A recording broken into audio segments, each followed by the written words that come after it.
Great, thank you very much, everybody. Thank you for your patience waiting while everybody joined, and welcome to today's talk. My name is Tim Anderson. I'm from NCC Group, and I'm one of the directors within our global managed services practice.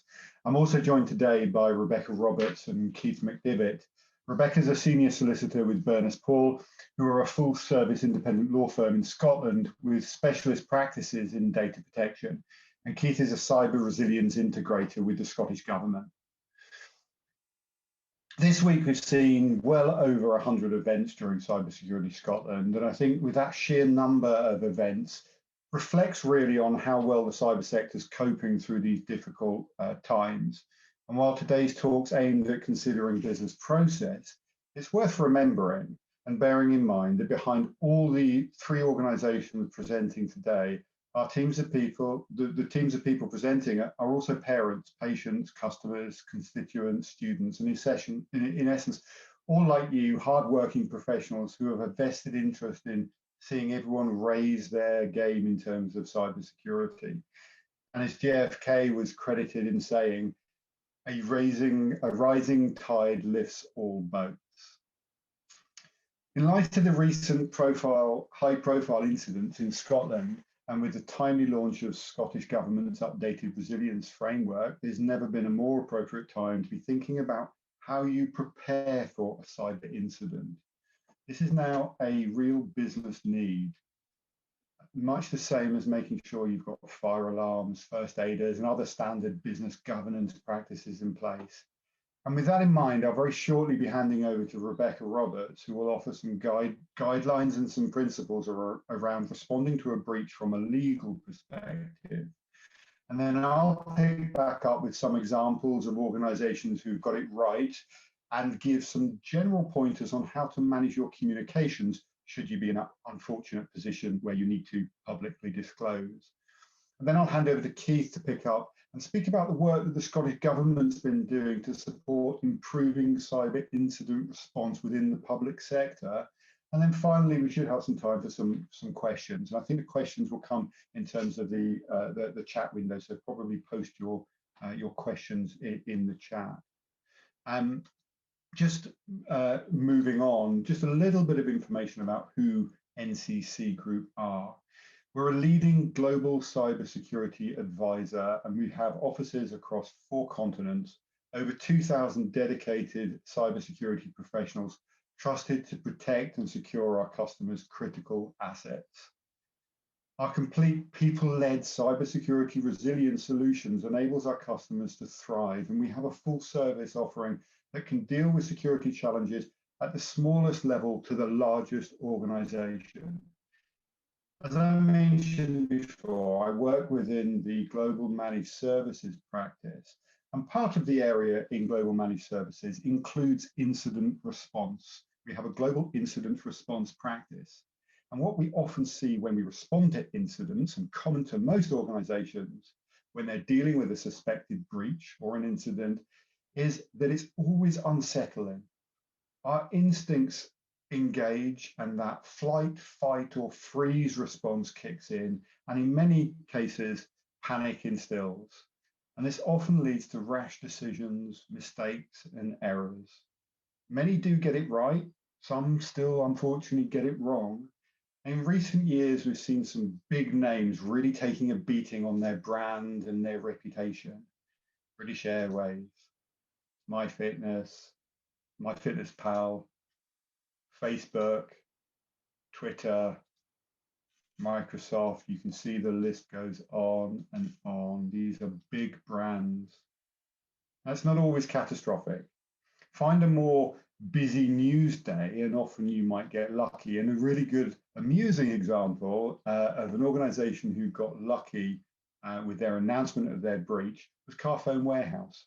They had a breach which they needed to disclose back in 2015. And of course, 2015 was the real time of breaches. This was talk breach time, and there was lots of breaches being disclosed.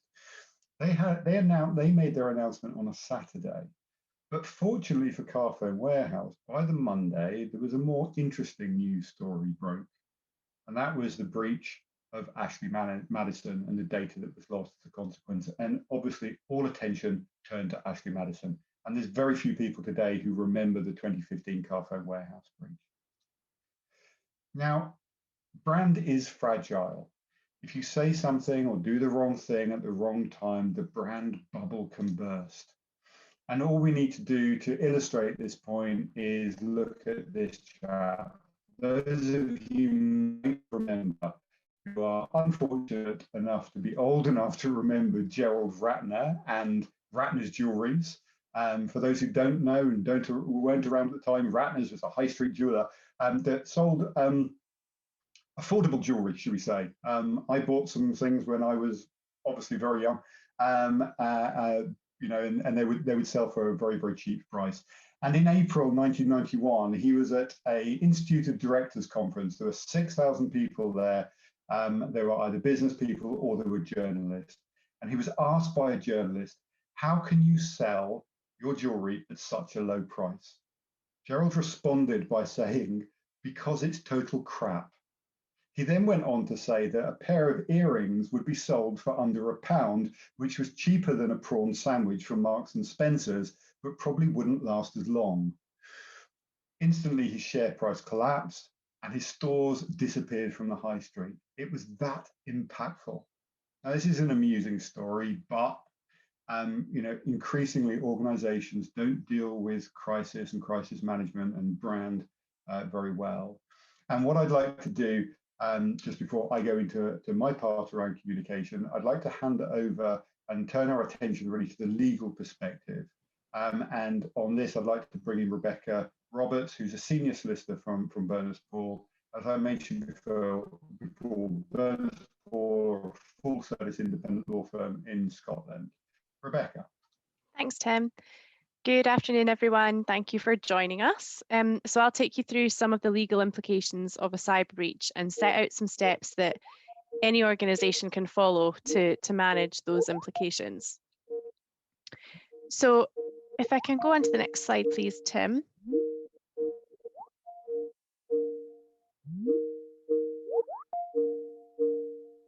Okay, so just taking it back to basics, what is a breach?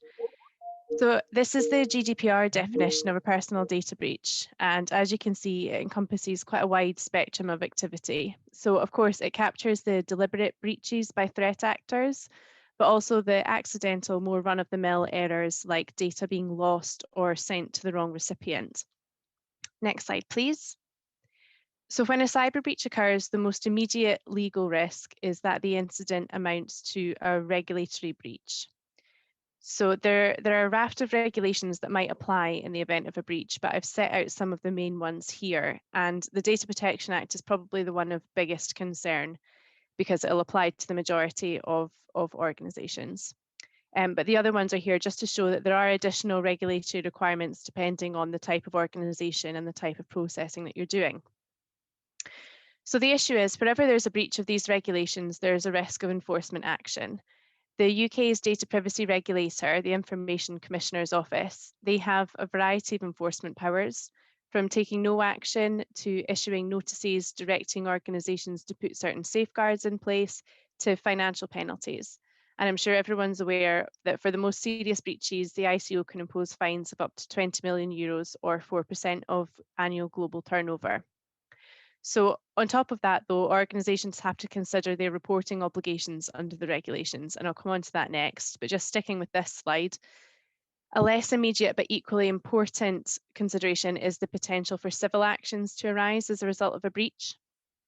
So a data breach could lead to civil action from the affected data subject if they've suffered distress or financial harm, and the test for that is quite low. Litigation could also be raised by a contractual party if the breach amounts to a breach of contract.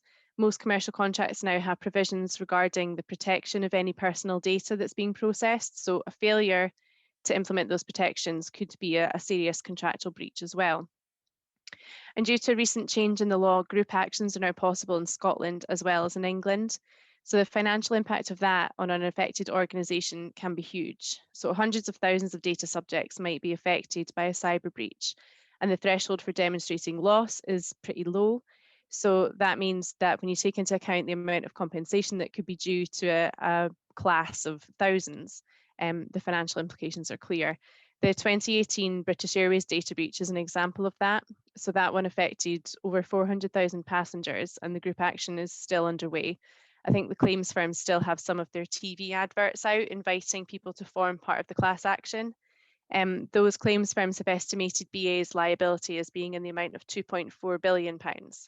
So that's on top of the £20 million fine that BA already had from the ICO. And it just shows that although scrutiny by the regulator and high regulatory fines are a big concern, a longer term and arguably larger financial risk might be the risk of litigation. And just a last point on this slide, it's worth covering off that if the breach is the result of a threat actor, it could be criminal activity. So for example, in cases of fraud, it might be necessary to report the incident to agencies like the police or specialist crime agencies. Next one, please. So once a breach is detected, often the first instinct is to make people aware of what's happened. That's a reasonable instinct, and in many cases, it's the right thing to do. But the first step should always be to carefully consider what your legal obligations are in terms of reporting. So I've summarised them here. Dealing first with the regulator, you have to notify the ICO about any breach unless it's unlikely to result in a risk to the rights and freedoms of individuals. So basically that means if there's any risk, you have to notify. And if you do have to notify, that has to be done within 72 hours of becoming aware. It is also worth pointing out at this stage that depending on the geographical scope of the breach, you may have to notify more than one regulator, because the UK ICO is no longer a one-stop shop for data breach notifications now that we're no longer in the EU. This also focuses on reporting to the ICO, but as I said earlier, there are other reporting requirements depending on the kind of organisation that we're dealing with. Looking at the data subject, though, the threshold for reporting is different and the threshold for mandatory reporting is higher. So many companies assume that data subjects have to be told about a cyber incident, and often there are good PR reasons to do that, but actually under the Data Protection Act, the data subject only needs to be notified if it's likely that the incident will result in a high risk to their rights and freedoms. So if you're thinking about whether or not the data subject has to be notified, we have to be looking at the seriousness of the breach and its consequences on the data subject. So for example, if it's a breach that involves sensitive data like health information or political affiliation, that might tip the balance more towards notification. Similarly, if the data included any financial information that made the data subject vulnerable to fraud or theft, then again, that would tip the balance towards notification. But on the flip side, if the breach involved a very limited set of data, it wasn't sensitive data, it hadn't been transmitted widely, and the breach had been contained, arguably notification might not be required. So moving on to the next slide.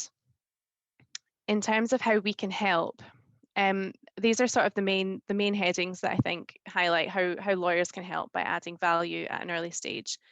The first one's privilege. That's one of the biggest benefits to instructing solicitors. Our communications are covered by legal privilege. That means that our clients can't be forced to disclose communications with us, either as part of any litigation or as part of a freedom of information request.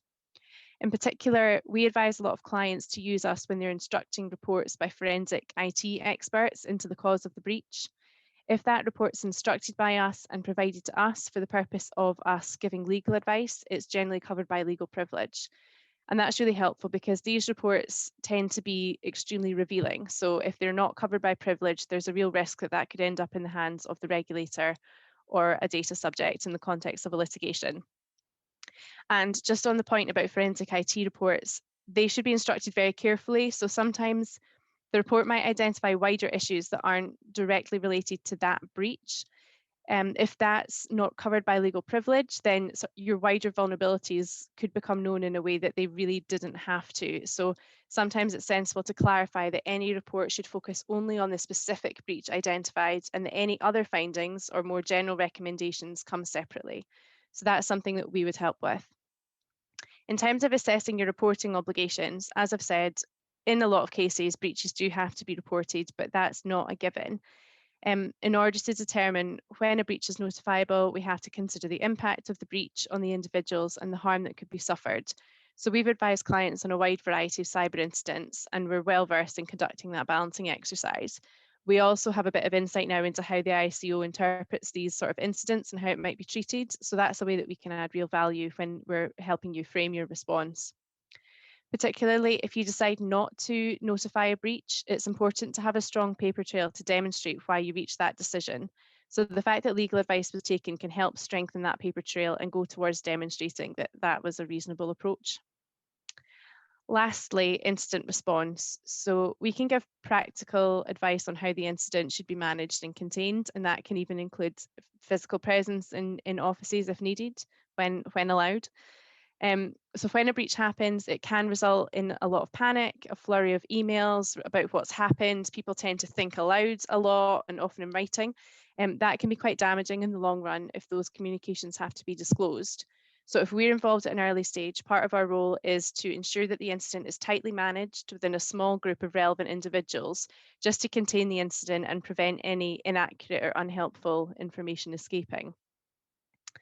And if a breach does have to be notified to the regulator or to the data subjects, of course, we can prepare all of that documentation. There are a number of statutory requirements in terms of what needs to come in a notification, so we can help you meet those requirements. Also, in some cases, it might just not be possible to give a completely full picture of what's happened within the 72-hour window for reporting to the ICO. A lot of the times what we do is we give an initial high-level notification to the regulator based on everything that we know, and then follow that up with a more detailed report once a forensic IT report, for example, has taken place. And the ICO is quite familiar with that approach, and we haven't had any complaints about it so far. Also, as part of our incident response, we would deal with any follow-up engagement that was needed to the regulator or to data subjects. In terms of communicating with the regulator, we can help ensure that any discussions are as constructive as they can be, try and satisfy them that the breach has been dealt with properly, and hopefully minimise any enforcement action. So if we move on to the next slide, I'm going to talk about the life cycle of a breach. So the next diagram shows the different stages of a breach and its response. So obviously not all cyber breaches are the same, but they tend to follow a similar cycle and the priorities are the same. And just to add a bit of colour to that, I'll take you through an anonymised example of a real case that we dealt with recently. In that case, the client is an FS Reg firm who rely quite heavily on technology, and an employee returned from holiday to see some suspicious activity on their email account. They reported that to their employer, who immediately reported it to the IT provider. The IT provider established that there'd been unauthorized access by a threat actor to the employee's Microsoft 365 account and to the cloud storage folder. That meant that the threat actor had potentially had access to the personal data of hundreds of customers. The personal data involved was of varying levels, but in some cases it included financial information. So the next step was assembling the response team. That was mostly the general counsel and the directors of the company. The general counsel in this case was the only lawyer in the firm and wasn't an expert in data protection. So the team at Burness Paull provided boots on the ground assistance. We went into their office to support them and help manage the process. That response team, as I've said, it was a restricted number of people, as it should be. Typically, this should just include those who are strictly needed to manage the incident. So that would be people with decision-making powers, heads of IT, and representative from your comms teams would be good as well.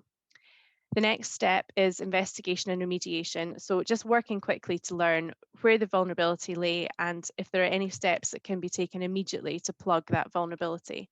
So in this case, we found that two-factor authentication wasn't in place. We were able to get that rolled out immediately to stop other accounts from becoming vulnerable. We were also to do things like change passwords. And we started to shape our legal advice based on the developing picture. The next step was to convene third-party consultants. So this is when we instructed our forensic IT report. And it might be worth saying this was all in the 24-hour period from when we were instructing. So it does have to be that quick. So in this case, and in a lot of cases, it was considered that although the client's current IT consultants were good for the day-to-day management, they needed a more sophisticated deep dive into the cause of the issue. And just generally, that's always going to look better to a regulator. There's a general feeling that in-house IT are probably not best placed to mark their own homework. So that always looks good to the regulator if we instruct something independent. Again, we instructed that report, so it was covered by legal privilege. Then we started to move to consider the notification process. So based on the facts that we advised that the ICO and the data subjects would need to be notified. The ICO had to be notified within the 72-hour window, so that was our priority. And it's important to get that right. You have to strike the balance between giving a full and frank disclosure, but not making any assumptions or guesses that could be undermined later on. So for that reason, like I said, we did an initial report, a sort of skeletal report based on what we knew, and then we followed up later with a more substantial report once we had the forensic IT report. In that case, we also notified the FCA and the Cybersecurity Centre just because of the circumstances of the breach. The next step is to consider PR implication and a strategy for response. So as soon as any data subject is notified, this will become public knowledge. So the messaging all the way through has to be consistent and it has to be right. So we help the client devise a communication plan for that. And then the next step was rolling that out. So we had divided the affected data subjects into different groups depending on how they were affected. Some people were only marginally affected, some people it was more serious, some people probably weren't affected at all. So for the most severely affected data subjects, the client made personal communications to them and spoke to them about what had happened. But then more generally, the client also placed an announcement on their website to make sure that all customers were aware. So just trying to be as transparent as possible. The next step was to conduct any follow-up inquiries. So we provided more detailed information to the ICO as soon as we had it from the forensic IT experts. And we also helped the client liaise with the ICO and any data subjects as and when follow-up inquiries came in. The penultimate step is very important and often missed. You have to consider how personal data was being managed and protected, because clearly something went wrong for this to happen. So in this case, we considered, could the data have been stored in a more secure manner, and what can we do to fix that now going forward? We also considered whether training for staff on data protection would be helpful.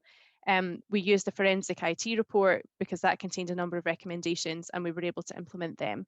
So you have to be careful if you are making promises to data subjects or to regulators that you're going to make improvements. Just make sure that you carry out those promises, because the regulator may come back and check. And then the last step, resume business as usual. So obviously all businesses will be hoping that that's the end of the cycle and we don't go back into attack or breach. But as the title of today's presentation makes clear, it's best to plan for the worst. It's not possible to eliminate all possibility of a breach, but by following this kind of process, you can help refine the approach and just increase the level of sophistication that you have in dealing with breaches. So that's all from me just now. I think the next slide contains some details about some of our team who deal with cyber incidents, so you can screenshot that if you like, but I think our contact details will be available afterwards. And on that note, I'll pass over to Keith. Thanks. Thanks, Rebecca. I think it's me just picking back up here just to sort of continue on that vein. That was really useful and extremely insightful. I think some of the things that really stuck out for me was, you use the word transparency, which comes up a lot, and you use the timeframes 24 hours, which is that rapid response that both legal teams and incident responders have to act in, and also doing it in a way that is specialized. And I'll cover some of those points as I walk through the rest of my slide deck.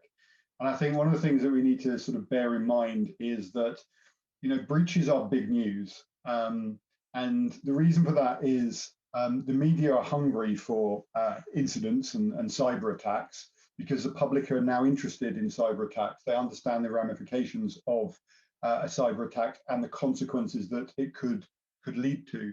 And because now the public are interested, the media are hungry, and the media are hungry because the public are interested. So we get that vicious cycle. And as a consequence of that, whenever you enter into something which is going to be hostile or a potential crisis looming, I turn to sort of nice key phrases, like the one that always springs to mind for me is plan your dive and dive your plan. I'm a diver. Keith's got an expression that he'll use later, which is more military focused, but I'm a diver, and we're always talking about, planning. Make sure that you plan your dive and you dive your plan. Not really appropriate for this presentation, not really appropriate for security, but you can see the similarities. The one that I tend to use in security is prepare, don't panic, and plan. Again, it's coming back to that planning and that preparation. And it's massively important that you have or you instigate an incident management and crisis communication policy. You write it down. It echoes what Rebecca was saying about being able to justify what you have done in terms of transparency, in terms of whether or not you were prepared or preparedness. It's going to look you more favorably in terms of regulation if you have documented and you have written it down. And I'd also suggest that you form a crisis management team. Now, that crisis management team will consist of internal personnel, legal teams if you have them, incident response teams if you have them, if not, external experts, and ensure that they all understand and have read and can almost quote from that incident management and crisis communication plan. There's no point putting a plan together and not pulling it out, not knowing which page to turn to until you get a crisis. There's no point practicing a crisis within, while you're experiencing a crisis. When you do, or if you do, have to communicate a breach, the recommendations are to communicate in a clear and transparent way. Again, that word transparent comes back. Make sure that you state the facts only. Take advice from legal teams before making any statements. Don't be tempted to offer comforting statements. It's always very easy to offer those statements, to try and reassure people. That's as our nature as human beings, we're always trying to reassure our fellow men and our fellow women in terms of what might or might be threatening to them. But stay away from those comforting statements. And state the investigations ongoing, in line with your breach investigation procedures. Again, you're stating that you have one, and suggest that you'll offer updates as and when the investigation continues. If anyone ever wants to really understand how to do the sort of bare bones of a crisis, watch a police officer on the steps of the police station after a major or during a major investigation. It's exactly what they do. They state the facts, and they let the public know that they will update the public as and when more information comes to light. It's exactly the same for a cyber crisis. When it comes to talking to your customers and reaching out to your customers, try and be as proactive as you can. Think about producing a landing page on your website with an FAQ, so frequently asked questions on the incident. And it's important as well to make sure that you update that FAQ and cancel any social media or marketing campaigns or any advertising during the period of notification or during the period where the public are going to start asking questions. It might be deemed inappropriate to start suggesting what an amazing company you are, or while you're dealing with a data breach. And you may need to consider dedicated call centers, depending on how large the breach is. You'll certainly may need to consider, depending on the type of breach, dedicated email addresses to be able to deal with that sheer volume and that engagement with your customers on a proactive basis. And as Rebecca stated, if the investigation involves law enforcement, you must take advice from your legal team or a specialist legal team operating within the realms of incident response and data privacy. I promise you some examples of some organizations, and what I tend not to do here is I don't tend to smatter the presentation with organizations who've got it wrong. I think they get enough beating up anyway. What I tend to do is try and highlight some of the successes, some of the organizations who have got it right. And here are some going back to 2015, the Mumsnet attack. And this was quite a nasty breach, actually, because it wasn't just a cyber attack on their website.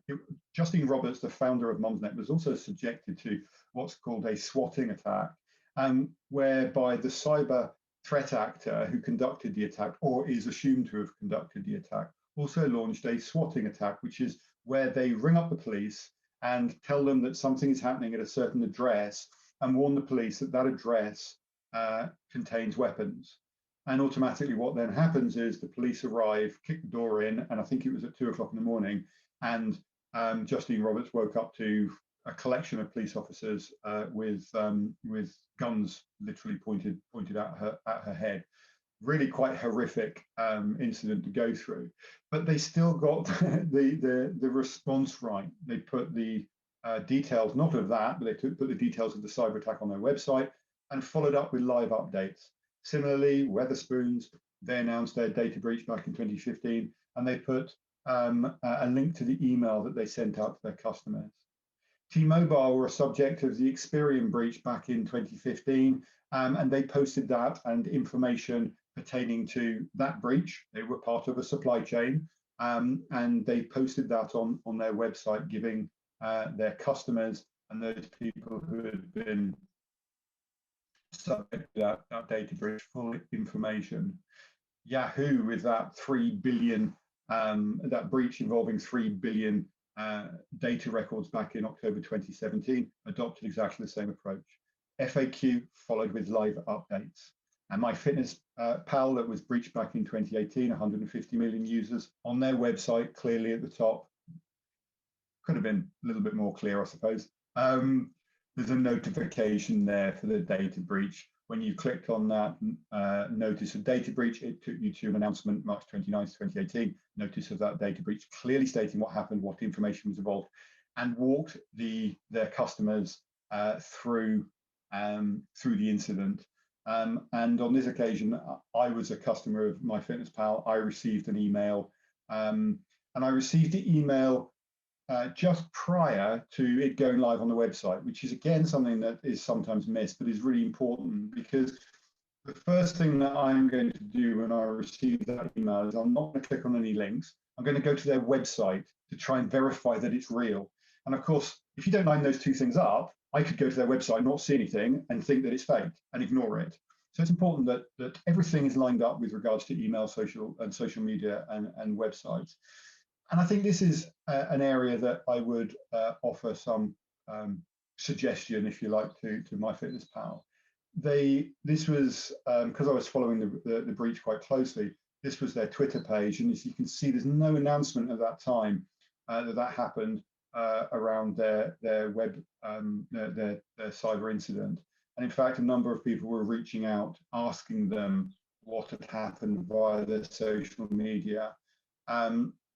And they responded with the statement, but again, it's reactive, not proactive. And you'll see somebody up here has asked them a question, and those of you who are familiar with my Twitter account might recognize that logo.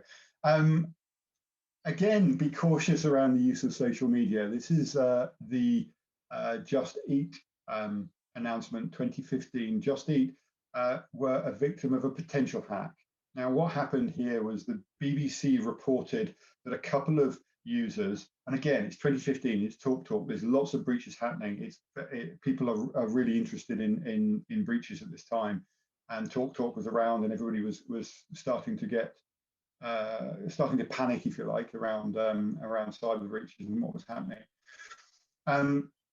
And what happened here was a couple of viewers, the BBC, had noticed that they had emails pertaining to come from Just Eat, which was disclosing certain information that led them to believe, I don't know, I think it was probably choice of meal that they last had or something like that, or favorites or something. But it led them to believe that Just Eat must have been attacked. Now, potentially it might have been a supply chain had been attacked. The local pizza company had been attacked, so they knew the personal information about those two individuals, that they liked pepperoni on their pizza or whatever it might have been.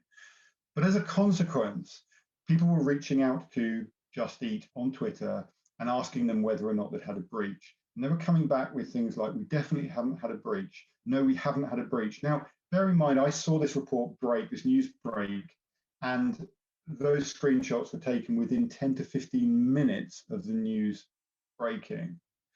So within that 10 to 15 minutes, I would be very doubtful that you could definitively say that you haven't had a breach. I would suggest a slightly different holding statement for Just Eat would have been appropriate there, while they investigated whether or not they had definitely had a breach.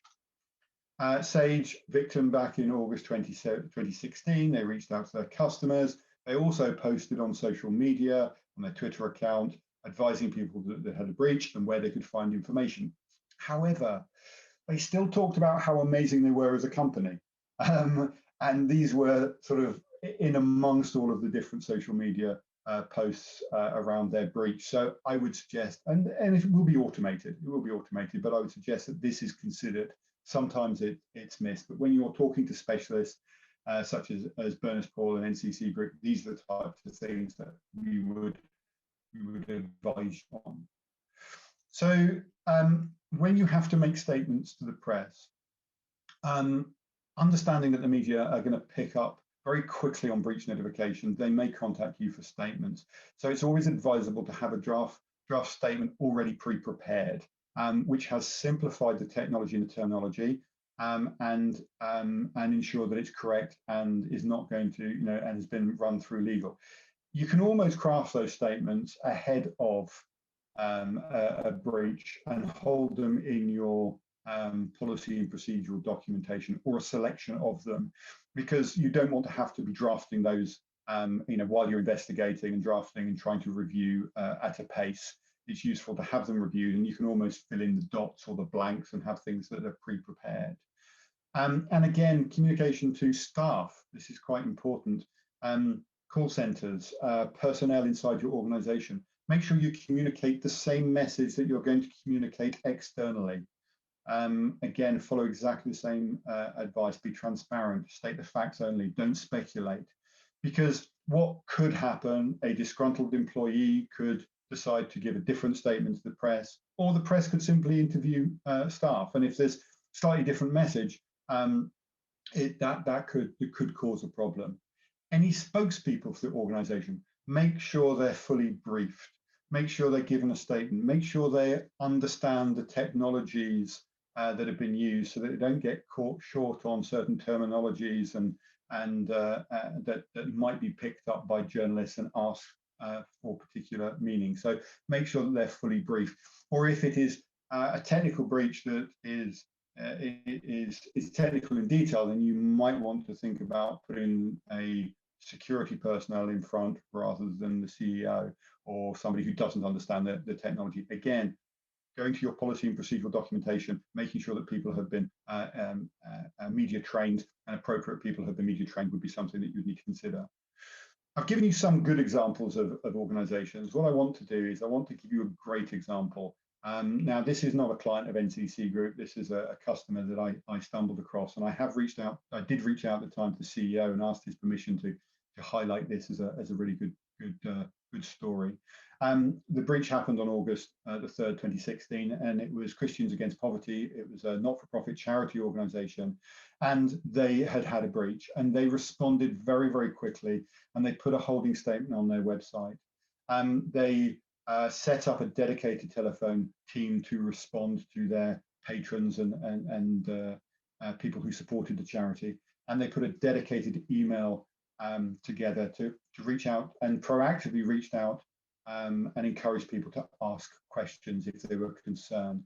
And Matt Barlow, the CEO, also posted a very personal video, and I'm just going to play this personal video, and hopefully, if Keith can just give me the thumbs up just to make sure the volume's coming through, I think you'll find it quite interesting and telling in the way that one should produce a statement.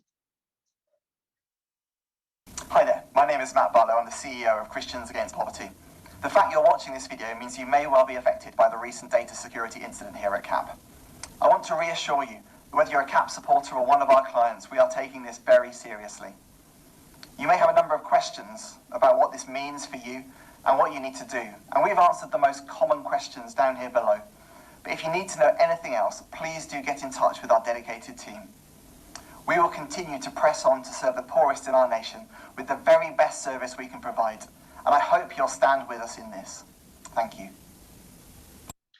I think you'll agree there, that was not only did it follow all the guidelines, but it was also really heartfelt, and there was a real care associated with that video, and I think that's why I particularly like it. He really cared about what had happened, cared about the people who were supporting his charity, or the charity. So some things just to sort of conclude. I think we've heard a lot around policies and procedures, and that is so important. Make sure that the policies and procedures are already in place, and make sure you understand how to report and also how to investigate personal data breaches. Ensure that you've got those policy and procedures in place ahead of a breach, and you have relationships with your legal team to understand the legislative processes. And if you do need to act, make sure you document and take the necessary steps. Ensure you've got experts on hand if you haven't got them internally. Incident response people who can work on a retainer, and legal specialist firms who can work on a retainer and respond at a moment's notice, 2 o'clock in the morning, Saturday, Sunday. Threat actors are not going to make it convenient for you. They're always going to respond. They're always going to attack you when it's going to cause the most amount of impact. So bear that in mind. Stay ahead of threat actors. Security hygiene is so important. Threat detection solutions, compromise assessments, and threat hunting are still considered the best way to be proactive against threat actors. And importantly, don't wait for an attack to test your processes. We don't do it with fire. We don't wait for a real fire to test our fire drill. We actively test them periodically, and it's exactly the same for cybersecurity.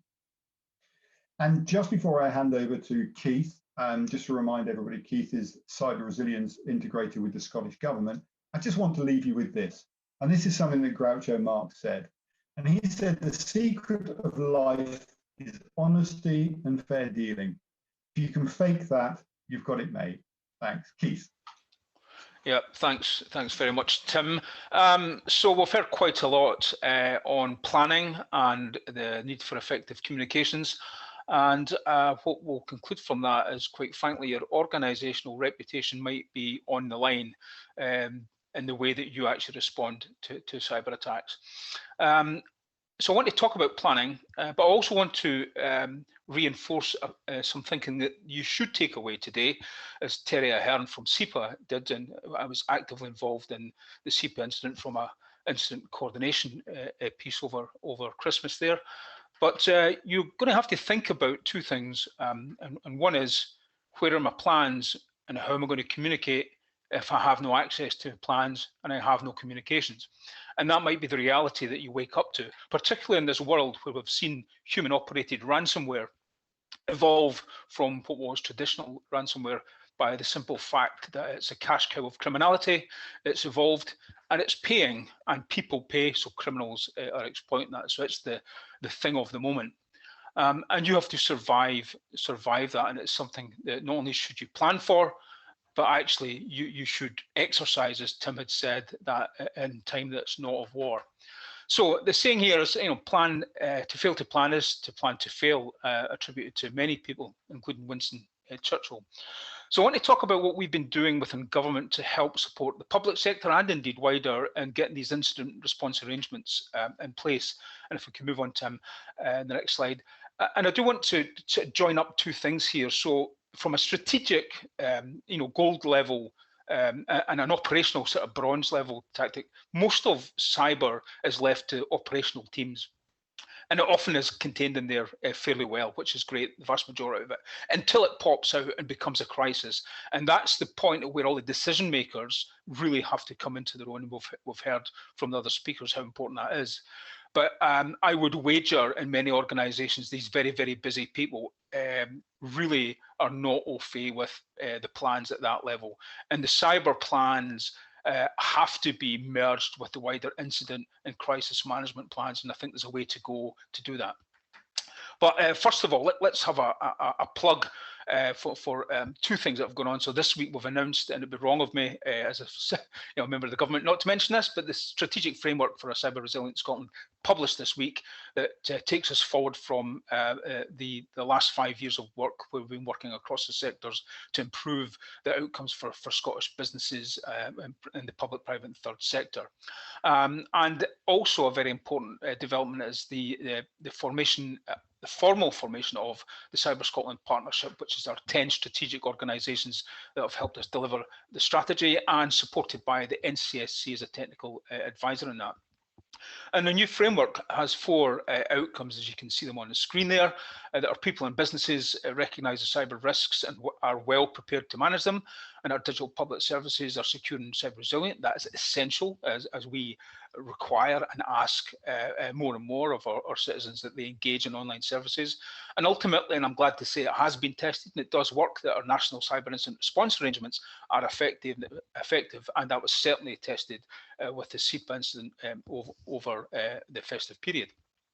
And we've included a little cyberscotland.com web portal that we've launched this week to allow easy access to the partners and the resources there. Could we move on, please, to the real topic? So I wanted to look a little bit back before we look forward. So a couple of years ago, we engaged a procurement project, which incidentally, NCC Group as one of the kind of leaders in this area won, to come and support us to look at how we could improve the incident response and incident management arrangements for the Scottish public sector. And the Scottish public sector is quite diverse, from very small organisations to very large ones like the government. So the capabilities are very different. So we wanted them to come and look at the maturity of our capability and consider better ways in which we could share intelligence. And funnily enough, it's not just the public sector, it's not brilliant at that. In my experience, nobody's particularly good at this. We are very keen to consume other people's intelligence, but very reluctant to offer it out. And the only winner in that, quite frankly, is the cyber criminals. And then look at some practical stuff that we could do. So what tools could we make available to drive improvements? And ultimately, within the public sector, we actually do have a notification and coordination process that involves Government, Police Scotland and the NCSC. So how could these organisations come together to help an organisation when it's in crisis and ensure that everybody has their part to play? Next slide, please.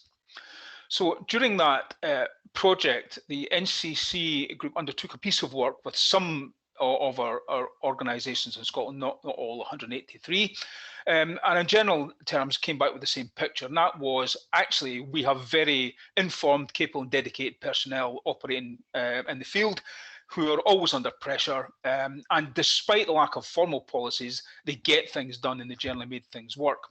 However, there was limited evidence of threat intel or sharing lessons learned, and there was even less evidence of formal exercising and testing, particularly against the most common attack scenarios. And I've pulled out ransomware already, and I'm going to repeat ransomware because it is the cash cow and it is the thing in a moment in time that will devastate an organisation as per SEPA. And for the last easy 5 and longer years, thinking back into my police career when I was in charge of the cyber capability there, organisations of all shapes and sizes consistently said, why would it be me? Well, can I just clarify that? Just because you are on the internet is as good a reason as that will be you as any. And the devastating attack on SEPA, if you had a mind to and knew where to look and could look at the leak site where their data was eventually leaked, you would see the organisations, maybe 5, 6 a day getting posted who'd been attacked by that group and whose data was posted. And they range from very small organisations to very large organisations. And it's very evident that it's random to start with. It's not random once they get a hold of you, because they get in and they assess your worth and then they deploy against you to maximize their return on investment. So for that reason, you should be thinking about that's as good a reason why it'll be you. And you need to not only plan for it, but you need to exercise that. Could we move on to the next slide, please? So looking back on that, one of the things that came out of the piece of work that we did with the NCC Group was the development of something we call the Cyber Incident Capability Toolkit. And it was made up of 3 parts. One was a model incident response plan. So in the absence of not having one in this formal setting, and based on good practice, that we provided through the NCC's work with us, this model plan, which the organizations could adapt to suit their own needs, and that adaptation is really, really important. But it did something, I think for the first time we haven't seen a lot, it kind of breached this gap between a very specific IT-driven response, this core IT response that we see, and lifted it to deal with that crisis management piece. So really about what are the consequences of all that activity. So a lot of the stuff is managed very well by IT response teams and never elevates. But in actual fact, the kind of SEPA event, major events, will change that in a second. And at that stage, it's all those other actors within organizations, the decision makers, that really need to be on point and may well not be. So the plan sought to address some of that. And it brought in the need for resilience leads that we have in public sector and business continuity and policy area leads to be the kind of points of expert and have a say in informing the senior decision makers to help them make the right decisions. So that was the model cyber incident response plan, designed on best practice, tailored for the public sector's needs, and to allow them to take it, use it, and strip it down to make it bespoke for them. Moving on, please. The second part was this very thing. So what is it we can do? Well, crisis management is generally about being prepared in general terms for any form of crisis. But in cyber, there are some things that we are very likely to see, and we need to prepare for them. So that, that's fairly important, because in actual fact, you've got a heads up of what to expect. So the 5 most common ones are here. And having a playbook is a really, really useful thing. It's a starter for 10, not only about how you sort of defend against it, but actually when it goes wrong, what the process and procedures are for you to respond. Importantly, as I already mentioned earlier, you need to think about where these live, because if they're tucked away in a cupboard in your virtual network, and that network's not available to you, that's not really helpful. So these playbooks will be denied to you. So some interesting thought about where these essential documents live. And I guess ransomware is the one that's of most interest at the current time, until we evolve out of that, if we should ever. Could we move on, please? So we developed 5 playbooks for the organizations. Next slide. And an interesting one that we hadn't asked for, but NCSC produced it based on something they do themselves, is we actually provided a readiness assessment tool, essentially an Excel spreadsheet that gathered some information from the questionnaire, which the playbooks and the cyber incident response plan is built on, and provided, next slide, for the second piece of this, a very visual compliance dashboard, and that would readily tell senior managers just about where the risks were in relation to their readiness and the use of these plans. So this was all very helpful. We published these. Next slide, please. And not only did we publish them, and we know that some of our public sector organisations have adapted them, but actually we then revisited them about a year later and took out the public sector specific aspects and republished them as generic cyber incident response plans, because thanks to the contract, we own the IP, and we've made them available so that third sector and private sector can use them. Anybody can use them, quite frankly, if they find them of use. In the raw state, they're a bit too much. However, they are designed to be reduced to be made applicable to each and every individual organisation wants to use them. And we spoke previously on communications. Now, for me, communications is the poor cousin in cyber incident response planning generally. And I very recently attended, and it's been picked up brilliantly by Tim actually, but I recently attended a CSIG event just a few weeks ago where Jason Nurse spoke about this 2-page framework of communications that captured it all, because communications becomes everything when this becomes a crisis. And this is, for me personally, is a great plan and something that organizations should take on board with a cyber incident response plan. They should have a communication strategy that's sufficiently full and gives sufficient guidance on all of the issues, both before the event and after the event. And I think this framework looks particularly good, and I would encourage you to have a look at it, because it covers off quite a lot of what Tim spoke about. And if we could just move on a frame, you'll see that the latter part of this is the pre-event, and then it really does go through in some detail all the things that you could think about, including that one that I mentioned earlier. What happens when you have no communication? How do you work around that? What is your opportunity now with ransomware, the kind of ransomware that we're seeing, the human operated ransomware, where they're living in your network for a time before they strike, then they're doing the maximum damage, and that often could include denying access to that very communications that are critical to you. And that's the way they leverage you to come and talk about payment extortion, but of course it's in their interest to do that. So, I recommend that you have a look at Jason Nurse and Richard Knight's framework, because I think it's very interesting. And moving on. So that's kind of where we've been. So the call to action is really about what we're doing now and moving forward. So we understood and had a lot of feedback from all parts of the sectors, public, private and third, that more needs to be done in this space. And the National Cybersecurity Centre have produced an excellent resource that helps organisations take through the most common types of attacks, including ransomware, and allow you to talk through the issues and then essentially build your own plans, understand where you're strong and where you're weak.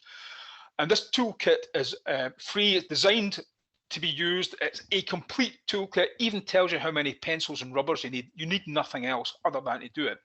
However, we felt in Scotland that people are really busy, so we funded a piece of work which the Scottish Business Resilience Centre won the contract on, and they've been delivering a exercise in the box across the public and private, in fact this week also, and they've been delivering exercises virtually because that's where we are, and they're going down a storm, and we're getting the right people to them, which is often not techies, it's actually business owners, and they're now finding the time to sit down in these exercises and talk through the issues. We've actually initially started off with the home working scenario, but funnily enough, there's a real interest in the ransomware scenario, and I wonder why that is. And people just can't get enough of this. So these kind of resources are being spread out, and we're hoping to hit at least 250 organisations, taking them through this process and then handing it on to them, because there's no reason why they can't do it themselves. There is no reason why you can't do this yourself, and you're going to be in a better place. We're also scoping out, looking forward, the idea of a malware information sharing partnerships. I already mentioned people are great, they want to consume threat intelligence, but they don't have time. There's a whole host of reasons, quite frankly, but there's not enough sharing of intelligence. And there are technical ways that we can do this a lot better. And this is often going on in the private sector, the much more developed, in the finance sector and such alike. But not all of the private sector are engaged in this. So we're looking at ways to improve malware information sharing so people can block the bad content. And we're also looking at developing a cyber exercising training program so organizations can be helped train themselves and getting the muscle memory right in this exercising, because the exercising and testing the plans is everything. And having a plan is useful, but it's no good if the first time you look at it is when you're facing what Terry Ahern, the CEO of CPL, faced as a catastrophic attack on your network. That it's too late then, but we understand the pressures on all organizations. And ultimately, we want to improve threat alerting, the heads up to stuff that organizations should be paying attention to. And that's a big call to action. Moving on and coming towards the end now. So we definitely need to have a plan. And as I said in the intro, Winston Churchill, one of many, attributed to saying, "He who fails to plan is planning to fail." And Dwight Eisenhower, funny enough, and others, not just him, is attributed to saying, "Plans are worthless, but planning is everything." And this definitely harks back to my own policing career, because it's that muscle memory and understanding what it is you need to do. And they were obviously referring to acts of war where chaos ensues and nothing really goes according to plan. But that's what's important. It's the planning process that gets you into the rhythm of understanding what you have to do, and you adjust to the circumstances that you're faced. But in cyber terms, we really do know that what a lot of these attacks, these threats look like and feel like, and therefore you can be very exercised and very confident that if you actually exercise through them and think about them in the context of your organization, if and when they happen, you will be in a fairly good place to respond to them, because you will have thought about all the problems that are within the scenarios. And for me, that is critical. So there's an awful lot that we can do to defend against the attacks ever happening. But when they happen, we need to be able to bounce back. Our customers demand it of us. We need to think, we need to be really effective on how we communicate, and we need to be able to respond, and we need to have thought about all the consequences that surround all that. And that's what senior leaders are meant to do. And these are the tools that are available to them.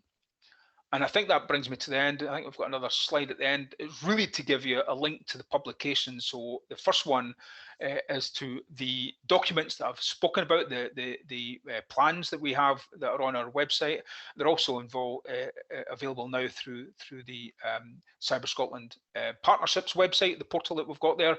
And for the NCSC's Exercise in a Box events, the SBRC's link is there also if you want to get involved in them, and we're running them at least until the end of the financial year.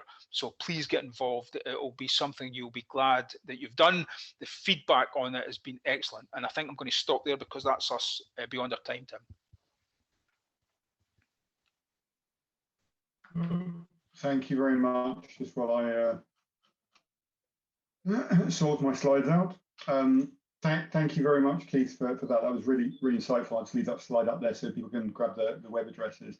And thank you, Rebecca, for your insight as well. I hope everybody's found that useful. We have slightly run over. We do have one question that has come in, which I'll just read out, and then I'll give my view on it, and then maybe hand over to Rebecca or Keith to answer their view. And it's talking about how do you strike the balance between trying to be transparent with individuals potentially affected by a breach or a hack, and over disclose, which could introduce other risks.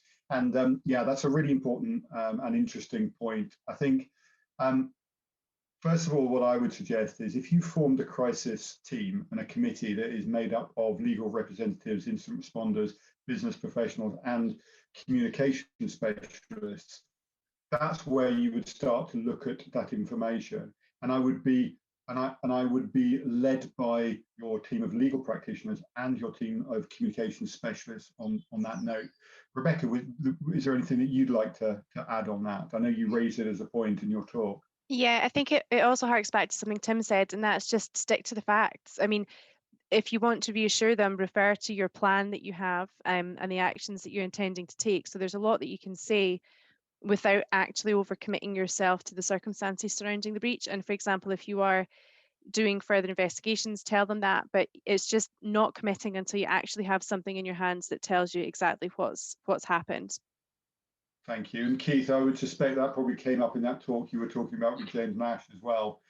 Absolutely. Stick to the facts, Tim, and I think it's the only thing that's that people will understand that there's a limited amount that you can say.